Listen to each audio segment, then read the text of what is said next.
Eyo, what's up sa inyo mga kwento? So, kumusta? So, isang linggo ata akong hindi nakapag-upload ng ating mga videos at nasalawa na naman tayo sa favorite place natin kung saan dito tayo gagawa ng mga content, no? Ngayon, meron tayong bibigyan ng konting tips, konting idea at unang-una dyan, shoutout ko muna si Idol yan. Ang kanyang comment ay bigay tayo ng konting tips kung ano-ano nga daw ba yung mga ayaw ng mga Japanese employer during your Japanese final interview. So, share ko lang base lang sa akin naging experience na share ko lang yung mga nalaman ko, magbigay ng konting idea. Unang-una dyan mga kwento, way back 2021 nung ako'y darating na o may sasalang na sa Japanese final interview. 1 week before talagang pinaghandaan ko po yan. Talagang nag-research ako kung ano-ano yung mga dapat kong gawin sa araw ng aking final interview. Kasi yan ay yung pinakahuling hakbang na tatahakin natin Yan ay pinakahuling hakbang na kailangan may pasa para tayo ay totally makapagtrabaho dito sa bansang Japan, di ba?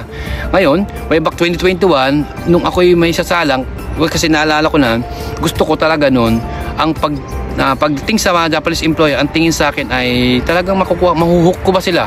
Kasi that time, yung buhok ko noon ay medyo may style, tapos may kulay, tapos may hikaw ako noon, 3, tapos balbasarado, bigotilyo. Ang ginawa ko ng mga kwento, talagang as in nagpa-clean cut ako, inayos ko sarili ko, nagpagupit, nagtanggal kulay, nagtanggal hikaw, tinanggal ko yung balbas at yung bigote ko, nag-ahit.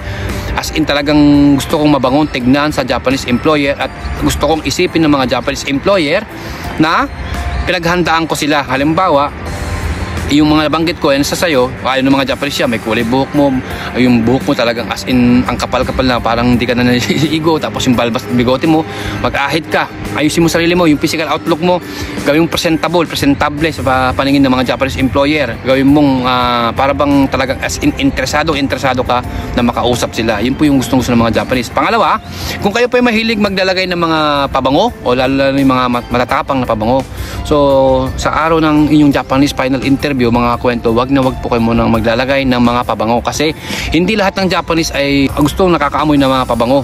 Kasi may mga Japanese po talaga lalo na pagka yung pabango nyo matapang ay yung mga yan masaselan, minsan nahihilo yung mga yan, kaya baka imbis na makadagdag puntos sa inyo, baka lalo makabawas puntos pa. Kaya kung ako sa inyo, magpolvo lang kayo, okay na po yun. Ngayon, pagdating sa pananamit, ito may importante mga kwento. Sa pananamit mga kwento, pagka sinabi naman ng agency na plain t-shirt, mas presentable ka naman kung magpo-polo shirt ka, di ba? Kasi ang importante basta white siya, tapos nakaplanchado siya, tapos maganda yung aura mo, talagang mapapa-plus point yung Japanese sa'yo. Kaya kung ako sa'yo, imbis na white t-shirt, gawin mo white plain polo shirt. Pagdating naman sa experience mga kwento, kasi may mga Japanese talaga na mainipin, ayaw nila na masyadong mahaba yung explanation.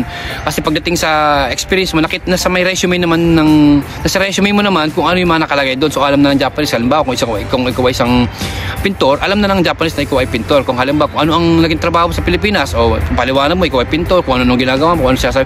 Ang pinopoint out nila kung ano yung mismong ginagawa mo sa trabaho mo, direct to the point, kumbaga yung mismong ginagawa mo ang gusto nilang malaman. Kaya kung ako sa inyo, mag-direct to the point kayo sagot at eye to eye contact, at pagkatapos nyong sumagot, mas maganda na ngingiti kayo after ng mga naging sagot ninyo sa Japanese employer. Kaya huwag kayong mahabang paliwanag, ang gusto ng mga yan, direct to the point kayo. Huwag kayong mag-alala dahil may translator kayo doon, may translator kayong kasama doon, kaya yung sasabihin nyo direct to the point, i-translate na lang din ng translator papunta sa Japanese para yung direct to the point. Yun ang gusto ng mga Japanese, ayaw nilang mahabang paliwanag na in the end, dun din naman ang punta.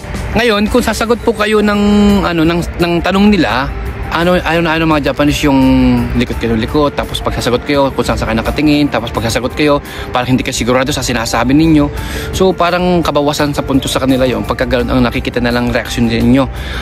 Kasi parang iisipin ng Japanese na parang gawa-gawa nyo lang yung mga nilagay nyong experience sa inyong resume. Kaya pagsasagot kayo, straight body, direct eye to eye contact, tapos smile.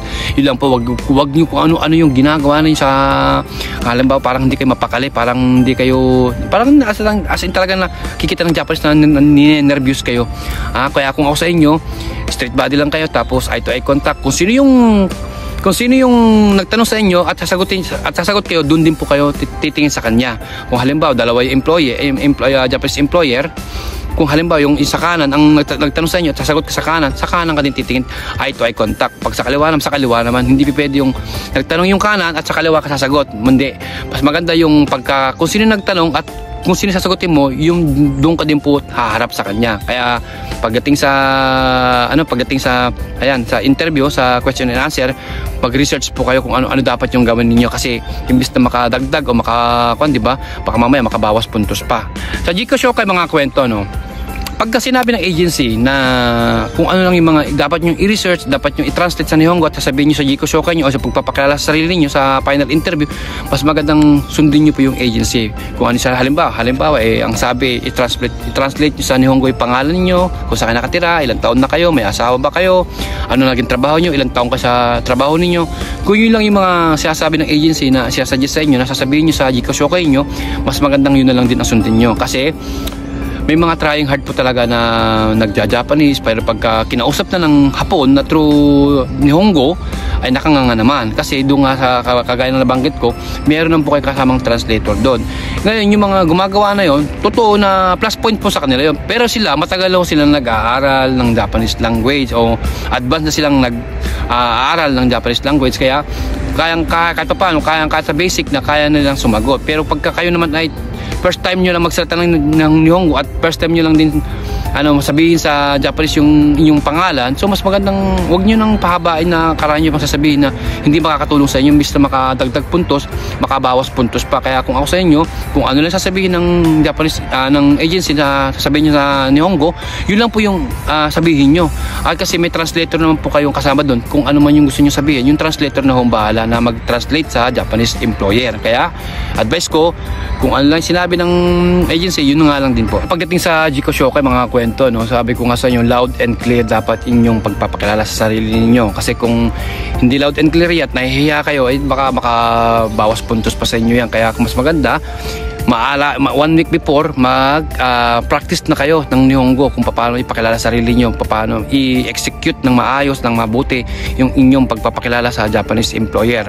Dagdag puntos po sa kanila pagka naintindihan nila ng maayos yung inyong Gcash Showkay. Sa bagay, konti lang naman yung sentence na sabihin ninyo, kaya pagtsagaan ninyong sabihin at execute ng maayos. So, mga kwento, may mga ibang aplikante talaga na sobra-sobra yung experience nila sa hinahanap ng agency. Kumbaga 5 years lang, samantalang experience nila ay 10 years to 15 years na. So yung iba nagiging arrogante na. So ayaw na ng mga Japanese employer yung ganun. Kahit sobra-sobra experience mo at marami ka nang nalalaman sa pagdating sa hinaharap ng trabaho, mas maganda pa rin na down to earth kapag sumasagot ka. Huwag yung kayabangan yung isasagot mo dahil sa experience mo na 15 years ka o 20 years ka sa ibang bansa na yan ang naging trabaho mo. Mas maganda pa rin pakinggan. Mas maganda pa rin na down to earth ka pag sasagot ka. Hindi yung ganito ang naging trabaho ko, alam ko na yan. Hindi ganun. Gusto ng mga Japanese na kahit na ganun na katagal at ganun kalakagaling, ay down to earth ka pa rin talagang. Pagka ganun ang ginawa mo, ay sigurado masiselect ka ng Japanese employer. Kesa naman yung 15 years nga experience mo, tapos pagsasagot ka is kung merong konting kayabangan, ay kahit na ganun kaganda experience mo, pagka mayroon kang kayabangan, hindi ka kukuhanin.